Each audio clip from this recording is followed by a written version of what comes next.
Hello ladies and gentlemen, welcome back to working Man Ron Doyle. Got a little trench job that we did today, and I ran into some problems. I wanted to tell you all about it. We're on the corner of Christine Street in Hebron, Maryland. Intersecting street is Terra Lane, going that direction. We've got the trench cut in. As you can see, the Vermeer's here. I've got the trench head adapter or trench head attachment with me, and I got a bucket and pallet forks. But we trenched the trench in after calling Miss Utilities. Very important, and I urge you all to do the same. Coming out to the job, I came out 2 weeks ago to do an inspection on this, and as you can see, we've got orange flags in the front. Orange flags is telecommunications cable. It could be telephone, or it could be Comcast. We're going to go down this corner because this street right here, because the original plan was pulling from that transformer that you see on that lady's property right back there. Delmarva Power, that's where they wanted me to do it. I came over and did a site evaluation of the job, and found out, talking to this lady over here in this house, that she owns 19 acres of this property back here, and as a subcontractor you can't cross property lines without property variances and people's permission. So Delmarva Power came back out to reevaluate this job, and now Delmarva Powers have me cut around from the back of the house where the meter socket's at, come around this side of the house, and I am trenching. I'm stopping my trench right where they've got that white stake and Delmarva Power flags, as you can see. They're going to do a directional line bore going across this road and either tie into that square pedestal over there, or, as you see, that transformer right where my finger's pointing, right there. So they've got two different possibilities they could pull from, going by what they've told me to do. So looking at the ground here, I'm going to spin the camera around. I'm going to show you all the Miss Utility marks and how this transpired. All right, like I said, Miss Utilities was called. As you can see, low voltage communications cable. Now, the guy that came out told me that on theirs, it's an orange flag, and you're going to see a buried phone line. He said the light colored flag that you see right there is not his. So I don't know if that was the contractor doing that or what. But this job was all laid out with paint, as you can see, and flags. This morning, the helpers came to the job and actually started doing hand digging, as I instructed them over the phone before I got here. This ground had just been mowed. They had chopped up they had ran over the flags, and we had a flag that was right here. It was an orange flag. It was chopped up. There's part of it, and I don't know where the wire's at. Somebody had potholed the location right here. But I'm going to put up photos in the video of the tall grass and this flag being here somewhere in this location, and there was another flag this location over in here. Well, all those flags were cut. The only ones that were left standing were Delmarva Power proposed flags where they wanted me to do the trench. They were still left with a little bit of grass around it. In doing this trench job, cutting through here where those flags were missed, I had the helpers hand dig 30 foot from there to somewhere right in here. You see how the elevation of dirt stops. I had them hand dig all of this to try to find the location of where that wire is at, or so-called wire. We don't know exactly what was going on. So when all this grass was cut and these flags were mowed down, I called Comcast, and I called Miss Utilities first. Miss Utilities gave me the phone number of Comcast and Verizon. So I called the locators directly. They both came out, said that this ground is totally free and clear to dig. So as I proceeded, I got their phone numbers. Well, one of the cable locators sent me a message as I was running the Vermeer, and I'd got off to take a look at it, and he said, call me immediately. Well, I replied that I did call him, and that I left him a text message and I told him that I had struck a wire, and that wire location is over here underneath my conduit run. Let's see if I can get you a close-up on this. Okay, there's 2 wires that I had cut.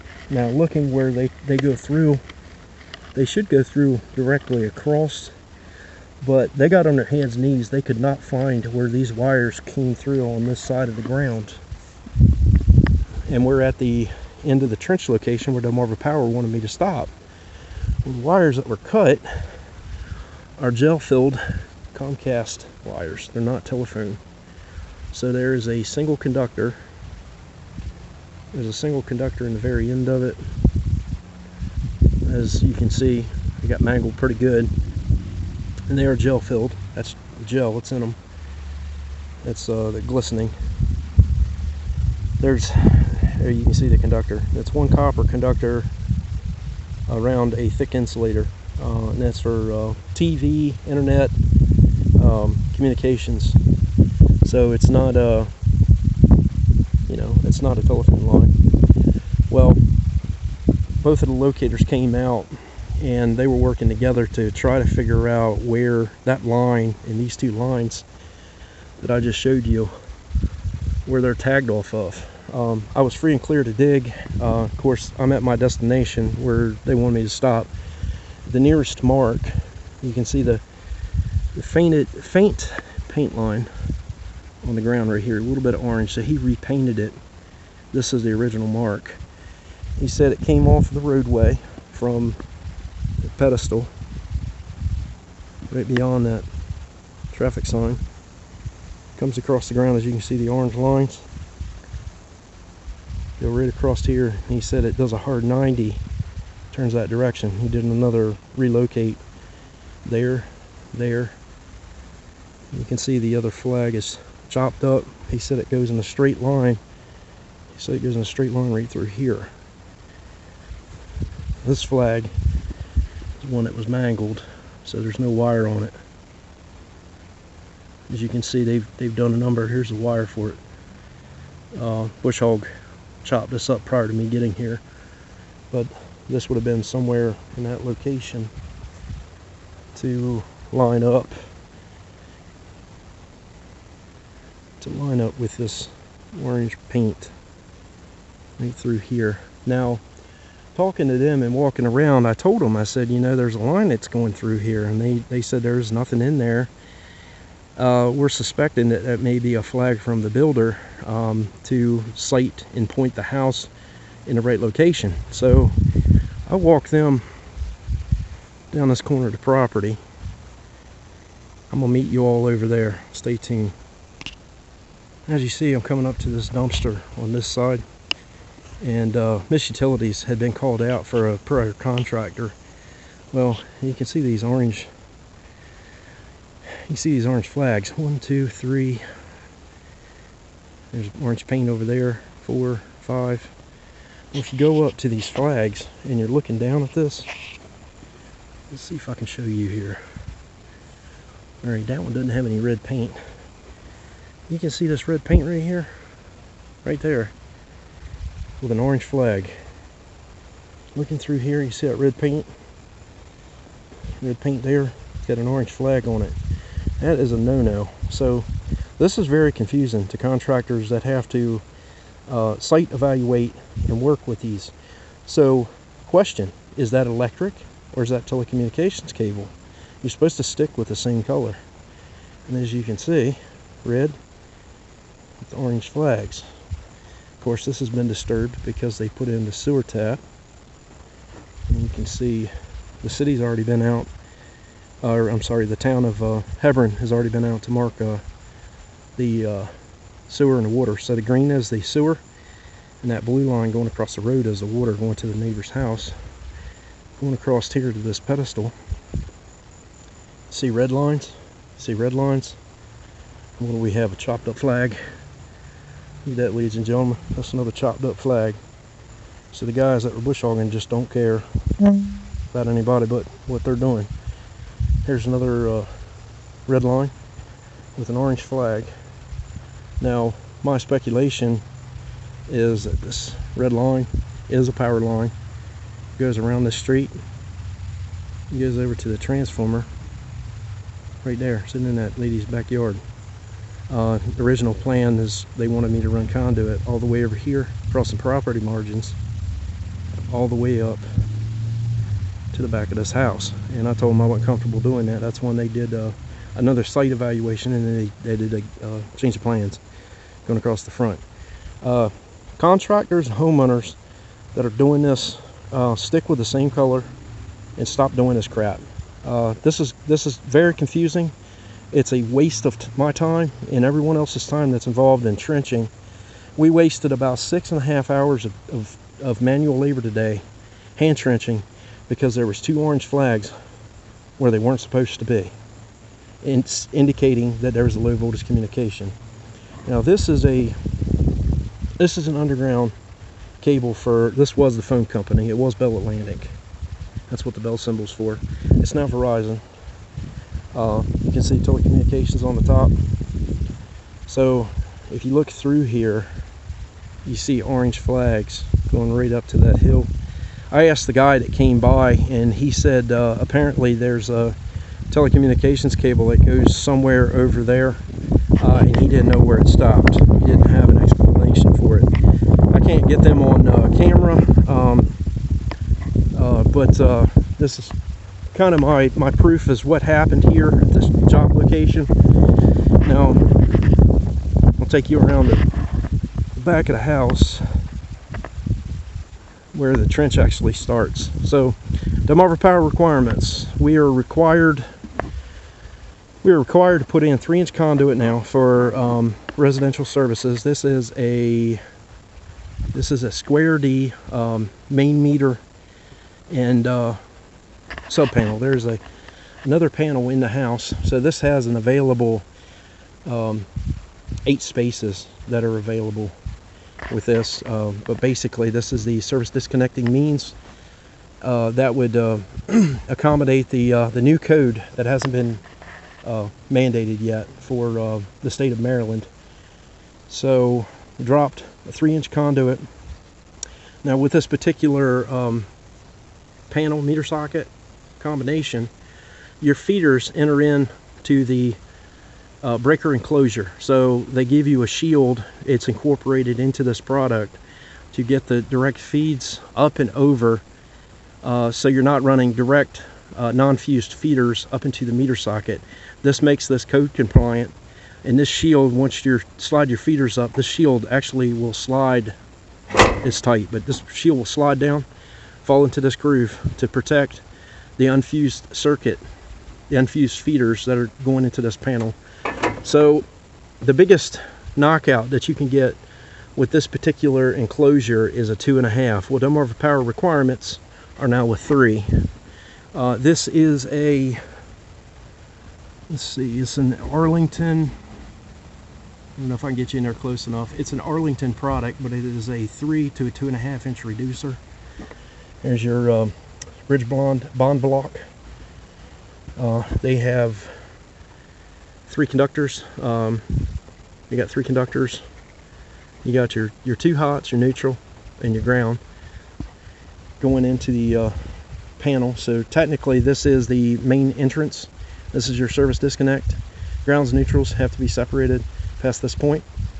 So feeding our conduit in, you can see we got a big trench, and this trench should have been cut closer to the house.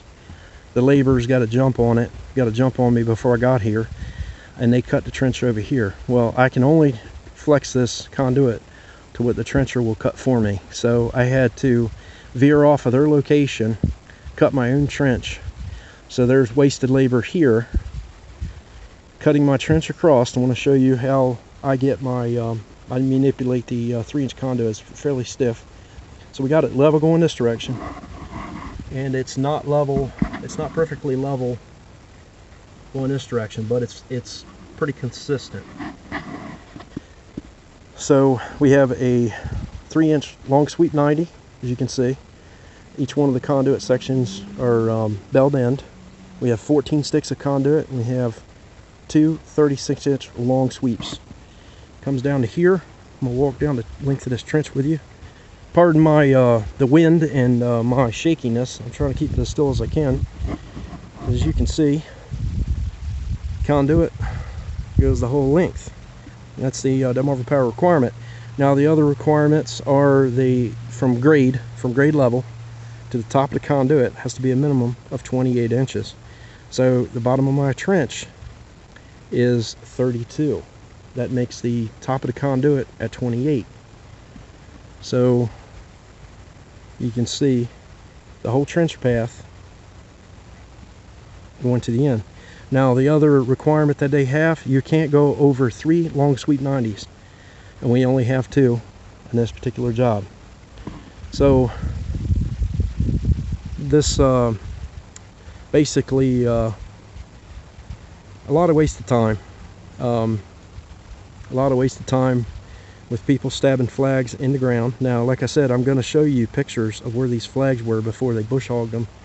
But a little frustrating to go into a job, have flags that are not supposed to be there, and it seems to be a big waste of my time in doing trench jobs. How do you accommodate for the loss of labor these extra flags that people are putting in here?